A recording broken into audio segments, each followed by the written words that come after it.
সাবেক প্রধানমন্ত্রী শেখ হাসিনার একটি লকার জব্দ করেছে জাতীয় রাজস্ব বোর্ডের কেন্দ্রীয় গোয়েন্দা সেল সিআইসি। একই সাথে তার দুইটি অ্যাকাউন্টের একটি থেকে ৪৪ লাখ টাকা ডিপিএস ও আরেকটি অ্যাকাউন্টে ১২ লাখ টাকার এফডিআর এর সন্ধান মিলেছে। বুধবার সকালে পূবালী ব্যাংক মতিঝিল শাখায় থাকা লকারটি জব্দ করা হয়। লকারের নম্বর ১২৮। সিআইসির মহাপরিচালক আহসান হাবিব এই তথ্য নিশ্চিত করেছেন। তিনি জানান, সাবেক প্রধানমন্ত্রী শেখ হাসিনার নামে পূবালী ব্যাংকের সেনা কল্যাণ ভবনে অবস্থিত এই লকারের সন্ধান পাওয়া গেছে।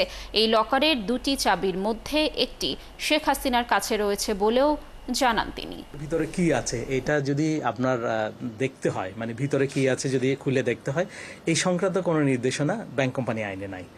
ভাঙার একটা তারিখ ৩ ঘন নির্ধারণ করার কথা বলা হয়েছে এবং বলা হয়েছে সংশ্লিষ্ট দায়িত্বপ্রাপ্ত ব্যাংক কর্মকর্তা, ওইটার জন্য যেমন ম্যানেজার যিনি আছেন উনি, এবং বলেছে সরকারের একটা প্রতিনিধি হিসেবে, সরকারের একজন প্রতিনিধি থাকবে হিসেবে স্থানীয় ম্যাজিস্ট্রেট, একজন ম্যাজিস্ট্রেট ওখানে থাকবে, এবং ব্যাংক ব্যবস্থাপনা পরিচালনা কর্তৃপক্ষ মনোনীত 2 জন প্রতিনিধি, ব্যাংক আরও 2 জন প্রতিনিধি পাঠাবে।